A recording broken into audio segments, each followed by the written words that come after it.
This is Chris McDaniels. Like, subscribe to TNW Wrestling on YouTube, subscribe to my other channel, Word of Chris, and subscribe to this channel, Chris McDaniels. And follow me on Twitter, Instagram, and both my TikToks. I'll be down there in the description box.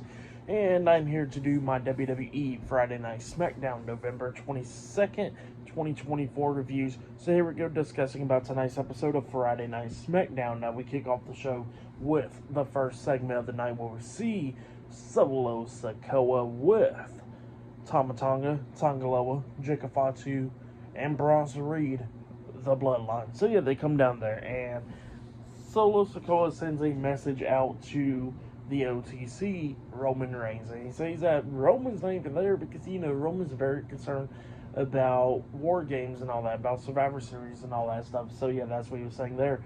But then he says that, Roman can accept his terms of surrender later on tonight if he wants to. So yeah, that's what Solo says, sending out that message to the OTC. But yeah, that's what Solo was saying there.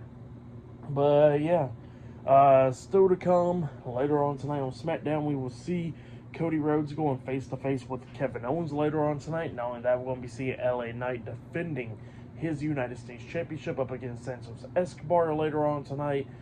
And we're going to be seeing Bayley and Naomi versus Tiffany Stratton and Candice LeRae in the tag team match later on tonight. But next it will be one half of the WWE Women's Tag Team Champions, Bianca Belair versus Blair Davenport versus Chelsea Green in a triple threat match of the first round of the Women's United States Championship tournament. So yeah, that match is up next. That'll be the first match of the night. So yeah, I'll see you guys later until the next thing that happens on Friday Night SmackDown. I'll see you guys later. Till then. So the next thing that happened on Friday Night SmackDown, we get to the first match of the night. It was one half of the WWE Women's Tag Team Champions, Bianca Belair versus Chelsea Green versus Blair Davenport in a triple threat match that is in the first round of the Women's United States Championship tournament. So yeah, we get to this match. In this match, it was a pretty good match.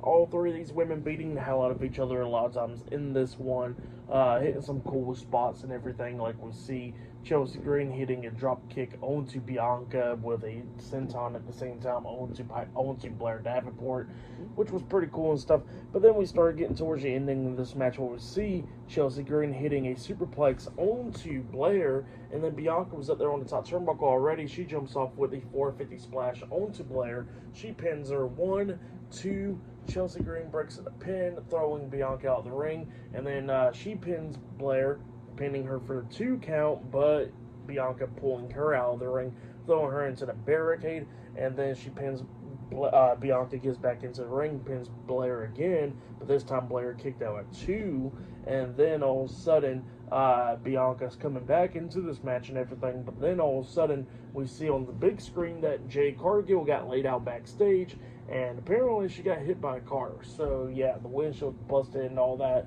and she's on the hood of the car looking like Kurt Angle with a broken leg. So yeah, that's what happened there.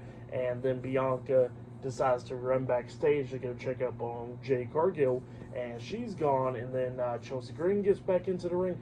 Blair tries to roll her up, but only got a 2 count out of it. Blair starts beating down Chelsea by hitting a super kick onto her, and then she was trying to hit like a suplex onto Chelsea, but Chelsea lands on her feet from behind Blair, and then hits the pretty her onto Blair, pinning her for the 1, 2, 3. So yeah, Chelsea Green defeated Bianca Belair and Blair Davenport tonight in the first round of the Women's United States Championship tournament in the triple threat match. So yeah, that's what happened there. Pretty good match. For that match, I'll give it 3 stars. That's why I'll give it. It was a good triple threat match right there. I liked it. But yeah, that's what happened there. And Bianca Belair went to go check up on Jade Cargill backstage. Later on tonight on SmackDown, we're going to be seeing if Roman Reigns accepts Solo Sikoa's terms of surrender later on tonight. Not only that, we're going to be seeing LA Knight defending the United States Championship as well against Santos Escobar, and much more. So yeah, a lot of stuff later on tonight on SmackDown. But yeah, pretty good match to kick off the show right there. Like I said, I give it 3 stars. But yeah, I'll see you guys later until the next thing that happens on Friday Night SmackDown. I'll see you guys later. Until then. So the next thing that happened on Friday Night SmackDown, before we talk about the next match of the night, we got to talk about something that happened backstage. So yeah, we see Jade Cargill laid out on top of a car and stuff, and she got attacked backstage and all that. And yeah, Bianca Belair went to go check on Jade. We see the ambulance, the EMS there, loading her up into the truck to take her to the hospital and all that.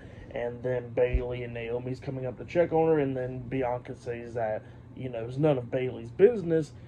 It's her business because it's her tag team partner. She quickly gets into the ambulance, leaving out of the arena. So yeah, that's what happened there. And then we get to the next match of the night. It was the United States Champion LA Knight versus Santos Escobar with Electra Lopez at ringside in a one-on-one match for the United States Championship. Now, before this match even started, Santos told Berto and Angel to go backstage, so yeah, they are not at ringside. And before this match even started, we see Shinsuke Nakamura popping up on the big screen, talking and all that, talking about LA Knight, being United States Champion and all that, and how he got some fear in him and all that stuff. And he was talking about how he's going to take away that title and all that stuff. So yeah, that's what Shinsuke was saying there. And yeah, Santos Escobar takes advantage, attacking LA Knight before the match can even start, beating him down and all that. Referee finally starts the match. Both of them going at it back and forth and everything. We start getting towards the ending of this match where we see LA Knight knock Santos off the top turnbuckle. He's about to set up for that big elbow drop off the top turnbuckle up until Shinsuke Nakamura is up on the stage and it distracts LA Knight, and then Santos starts taking advantage, beating down LA Knight, knocking him off the top turnbuckle with a Hurricane Rana. He climbs up the top turnbuckle and jumps off a massive frog splash onto Knight.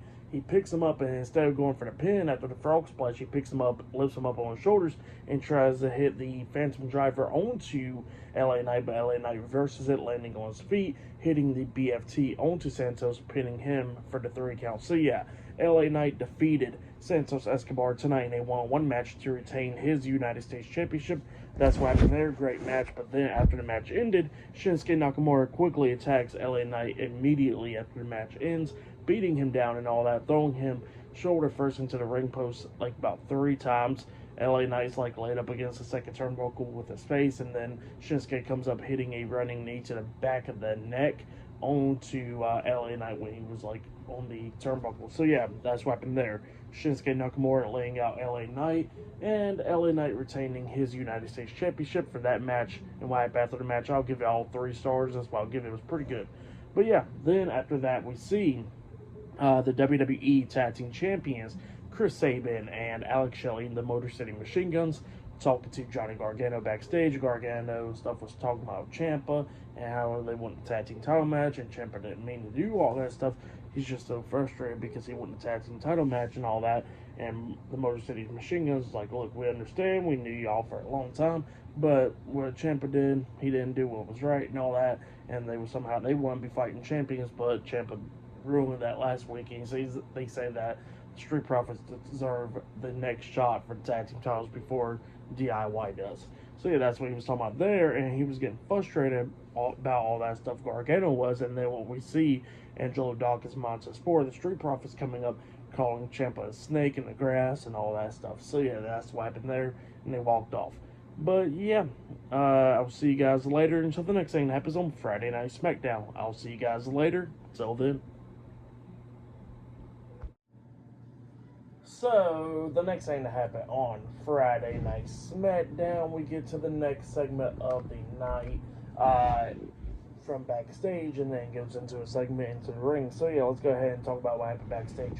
So, yeah, we see the SmackDown General Manager, Nick Aldis, talking to the WWE Women's Champion, Nia Jax, backstage, asking her that she had anything to do with what happened to Jade Cargill. And Nia Jax actually tells her that she had nothing to do with what happened with Jade Cargill. She says that she was helping Tiffany Stratton and Candice LeRae out with their planning their match out and stuff. So yeah, that's what Nia Jax was saying. And Nick Aldis was like, okay. And then Jax walks away. And then Nick Aldis spots the undisputed WWE champion, Cody Rhodes, walking backstage, and he tells Cody, hey, I don't think Kevin Owens is here tonight and all that. And Cody was like, well, I think he's here because Kevin ain't gonna miss a big moment like this. So yeah, that's what he says, and then Cody Rhodes makes his entrance down to the ring. So yeah, the undisputed WWE champion Cody Rhodes makes his way down there to the ring, and he grabs the mic and he starts talking. And he was talking about how a couple weeks ago Randy Orton got injured by Kevin Owens, and he says that he's calling out Kevin Owens. And, he says that he knows that Kevin Owens ain't going to miss a moment like this to go face-to-face with him, so where's he at? And then all of a sudden, Kevin Owens comes out, but he comes through the crowd, and then he starts talking to Cody, and a bunch of security guards and stuff runs down there before, anything ever happens, to make sure that they don't go brawling and stuff like that. And Kevin Owens was talking about how it's all Cody Rhodes' fault for what happened to Randy Orton and all that stuff. And Cody Rhodes told me how it's not his fault. He says it's all Kevin Owens' fault because all Kevin Owens wants to do is blame somebody for their stuff. So yeah, that's what he was talking about there. And then he was talking about the bloodline stuff. And Kevin Owens was talking about how it's all Cody Rhodes' fault because he went ahead and went joined with Roman Reigns at Bad Blood and stuff, and team up with them after 4 years of hell that he was going through. And he says that Roman Reigns ain't going to never end his career and all that stuff. So yeah, that's what Kevin Owens was saying. And he says that he was supporting Cody Rhodes so much that he almost got Cody Rhodes to win the WWE Championship at WrestleMania last year. And, he says that he was supporting him even after that and all that stuff. So yeah, that's what Kevin Owens is talking about. And then the moment comes that he wins the title, and then a few months later he wants to team up with Roman Reigns. And he says that pissed him off. So yeah, that's what Kevin Owens is talking about there. And then Cody Rhodes is talking about how Kevin Owens had so many opportunities and all that, even at Bash in Berlin. And he was talking about how he had the opportunity to take his knee out and take away that WWE Championship, and Kevin Owens decided not to. And he says that, yeah, I didn't decide not to, but now I will. So yeah, that's what he was talking about there. And then all of a sudden, Kevin Owens gets out of the crowd and he stands up on the announce table and stuff with Nick Aldis there and a bunch of security guards there. Cody Rhodes is in the ring, and they're trying to make sure that they don't get in there and start brawling. And then, Kevin Owens was talking to Cody, and Cody was telling him, hey, how about this? Anytime, anywhere, we can fight here tonight. We can fight a Survivor Series, and we can fight a Saturday night main event. So yeah, that's what Cody Rhodes is telling Kevin Owens, and Kevin Owens like, nope, we're going to fight underneath my terms. So yeah, that's what he tells Cody. And then he was talking about how, how he always loved Randy and all that stuff, but he says that he hates Cody. And then Kevin starts walking off through the crowd and stuff, and then Cody was saying that, Kevin don't hate him. He says that Kevin hates himself. So yeah, that's what he says there, and Kevin Owens kind of got pissed off right there, and he starts walking back. And then he was like, nah, never mind, you ain't worth my time. And then he walks off. So yeah, that's what happened there. Pretty good stuff. Pretty good segment right there. Yeah, go check out that segment. But yeah, then after that we see Roman Reigns, Sami Zayn, and Jimmy and Jay the Usos backstage. The OG Bloodline, they're talking backstage, talking about a fifth member and all that stuff. Sami was bringing up that they couldn't go ask Seth Rollins once again after what happened on Raw and all that stuff. And Roman looks at me and says no. And then all of a sudden they ask about Cody, and Roman still says no to that as well. And he says that they go for it alone and all that stuff. And then he says that, then they asked him what was to play, and he says, I don't know. So yeah, that's what happened there. Pretty good stuff though. But up next it will be Bayley and Naomi versus Tiffany Stratton and Candice LeRae in a tag team matchup next on SmackDown. And later on tonight, we're going to be seeing Roman Reigns in the ring. So yeah, I'll see you guys later. Until the next thing that happens on Friday Night SmackDown. I'll see you guys later. Till then. So, the next thing that happened on Friday Night SmackDown, we'll get to the next match of the night, but before we talk about that match, we got to talk about something that happened backstage.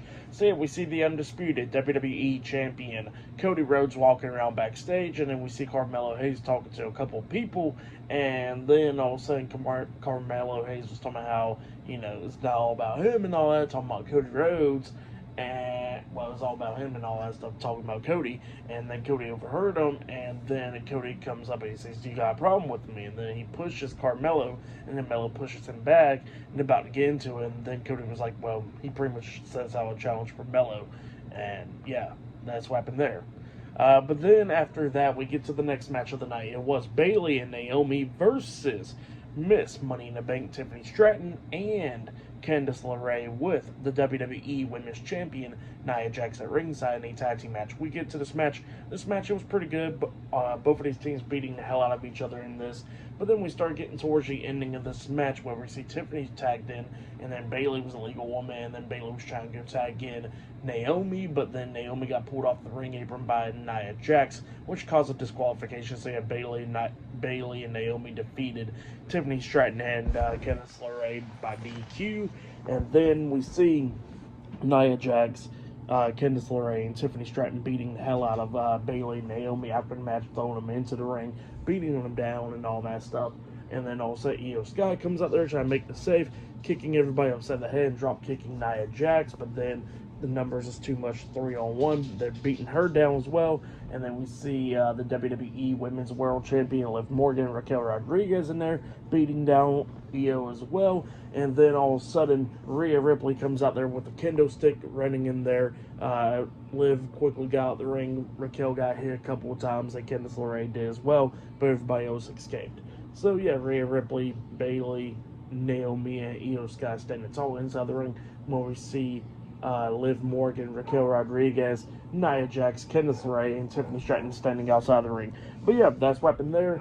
Pretty good match, and what happened after the match was pretty good. I'll give it all 3 stars, that's why I'll give that. But yeah, up next it'll be Tommaso Ciampa versus Montez Ford 1-on-1. Up next in a 1-on-1 match on Friday Night SmackDown. So yeah, I'll see you guys later. Till then.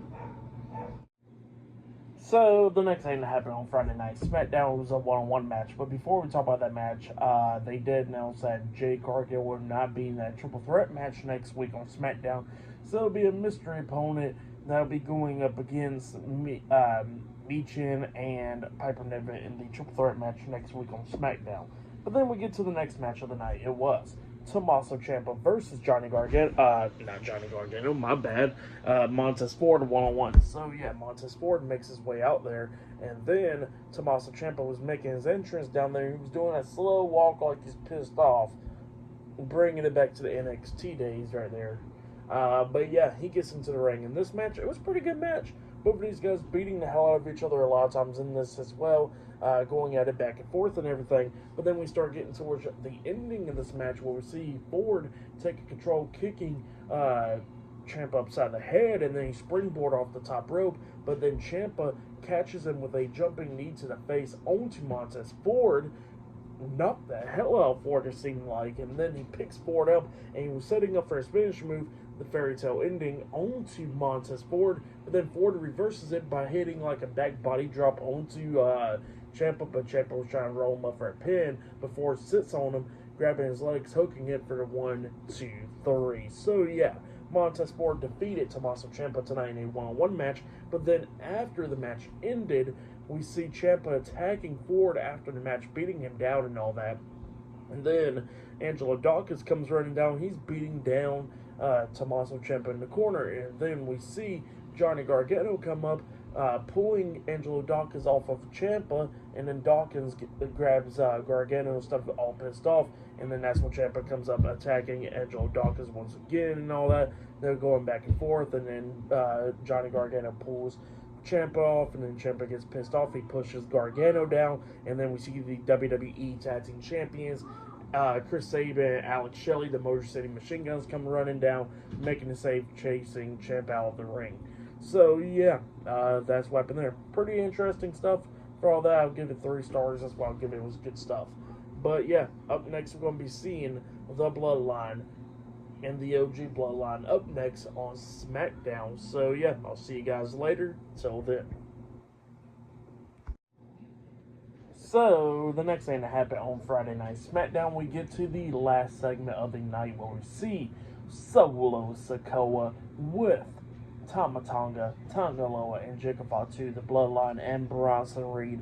They all come down there to the ring, but as soon as Solo and them makes it to the ring, all of a sudden, Roman Reigns with Jimmy and Jay, the Usos, and Sami Zayn, they all make it down to the ring as well. And Solo grabs the mic and he starts talking to Roman, talking about, hey, I don't want to fight you or anything like that. That's not what I came out here for.